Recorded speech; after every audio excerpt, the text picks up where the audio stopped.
Hello বন্ধুরা, এই ধরনের 12 ভোল্ট অ্যাডাপ্টার যদি আপনাদের কাছে থেকে থাকে তা সেই 12 ভোল্ট অ্যাডাপ্টার দিয়ে কীভাবে একটা ফাস্ট চার্জিং মোবাইল চার্জার আপনারা কীভাবে তৈরি করবেন সেটা আজকে ভিডিওতে দেখাচ্ছি। দেখুন, এটা কিন্তু একটা 12 ভোল্টের অ্যাডাপ্টার, যেটা হচ্ছে ডিসি আউটপুট 12 ভোল্ট যে অ্যাডাপ্টার হয়, সেই 12 ভোল্টের অ্যাডাপ্টার দিয়ে আপনারা কীভাবে একটা মোবাইল ফাস্ট চার্জিং তৈরি করবেন। আসুন সুন্দর একটা ভিডিও আপনাদের দেখিয়ে দিচ্ছি। আর এই ভিডিওটা যারা সবার প্রথম দেখছো এই চ্যানেল থেকে, তাদের কাছে একটা অনুরোধ রাখবো বন্ধুরা, ভালো লাগলে অবশ্যই ভিডিওতে একটি লাইক করবে এবং চ্যানেলটি সাবস্ক্রাইব করে অল প্রেস বাটনটা অন করে রাখবেন। এবং এখানে একটা নিয়েছি ট্রানজিস্টার, দেখুন যেটা হচ্ছে 7805 একটা ট্রানজিস্টার, সিম্পল একটা ট্রানজিস্টার নিয়ে নেবেন এবং একটা ডিসি ফিমেল জ্যাক, এবং এখানে ব্যাটারি চার্জ করার জন্য বা মোবাইলটা চার্জ করার জন্য একটা নিয়েছি টাইপ সি, ছোট্ট একটা নষ্ট বাদ দেওয়া একটা কেবল। এবার আসুন এটাকে সেট আপ কীভাবে করতে হবে বা একটা ব্যাটারি চার্জার বা মোবাইল চার্জার আপনারা কীভাবে তৈরি করবেন সেটা আপনাদের দেখাচ্ছি। দেখুন, সবার প্রথম আগে আউটপুট ভোল্ট বা এই 12 ভোল্ট অ্যাডাপ্টারে আউটপুট ভোল্টটা কত হচ্ছে সেটাও আপনাদের একটু দেখাচ্ছি। দেখুন, সঙ্গে থাকবেন, সম্পূর্ণ ভিডিওটা দেখবেন, অবশ্যই আশা করি আপনাদের ভালো লাগবে। এবং আপনারা যদি এই ধরনের 12 ভোল্টের অ্যাডাপ্টার থাকে, সেই অ্যাডাপ্টার দিয়ে আপনারা অতি সিম্পলভাবে আপনাদের একটা মোবাইল চার্জার তৈরি করতে পারবেন।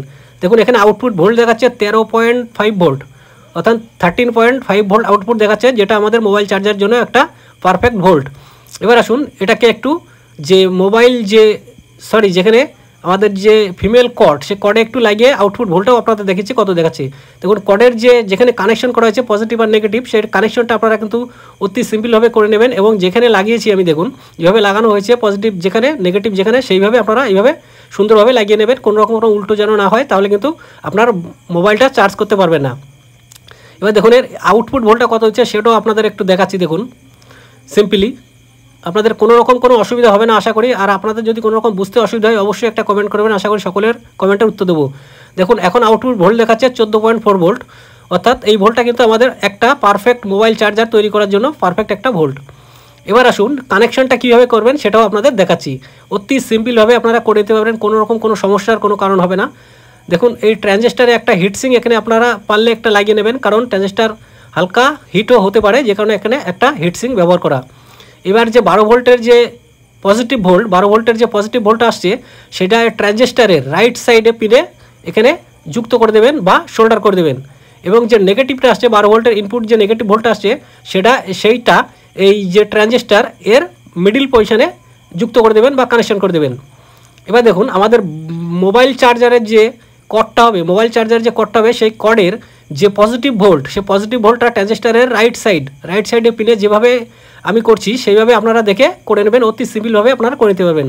এবং যে নেগেটিভ যেটা আসছে সেটা কিন্তু এই ট্রানজিস্টারের মিডিল পজিশনে যুক্ত করে দেবেন বা কানেকশন করে দেবেন। দেখুন, আমাদের সার্কিট কিন্তু টোটালি রেডি। 12 ভোল্ট যে অ্যাডাপ্টার দিয়ে আপনারা যে মোবাইল চার্জার তৈরি করবেন সেটা হচ্ছে কিন্তু আমাদের সার্কিট টোটালি রেডি, আপনারা এইভাবে অতি সিম্পলভাবে করে নিতে পারবেন। এবার আসুন এটাকে একটু চেকিং করে আপনাদের দেখাচ্ছি যে কেমন হলো বা কেমন ফাস্ট চার্জ হয় বা কেমন ব্যাটারিটা চার্জ হয় বা মোবাইলটা চার্জ হয়। তা আসুন এবার সবার প্রথমে এখানে ব্যাটারিটা লাইনটা দিয়ে দিলাম। লাইনটা দেওয়ার পরে কর্ডটা গুজিয়ে এইভাবে আবার সিম্পল আপনারা এইভাবে তৈরি করে নিতে পারবেন, কোনো রকম কোনো সমস্যার কোনো কারণ হবে না। এবার আসুন দেখা যাক চার্জটা কেমন হয়, ব্যাটারিটা চার্জিং যে চার্জার সেটাও কেমন হয়। দেখুন, একেবারে পারফেক্টলি আপনার যে কোনো ইমার্জেন্সি টাইমে আপনারা এইভাবে ব্যাটারিগুলো চার্জ করে নিতে পারবেন বা আপনার মোবাইলটা চার্জ করে নিতে পারবেন, যদি আপনার বাড়ি এই ধরনের পুরনো পড়ে থাকা 12 ভোল্টের অ্যাডাপ্টার থেকে থাকে।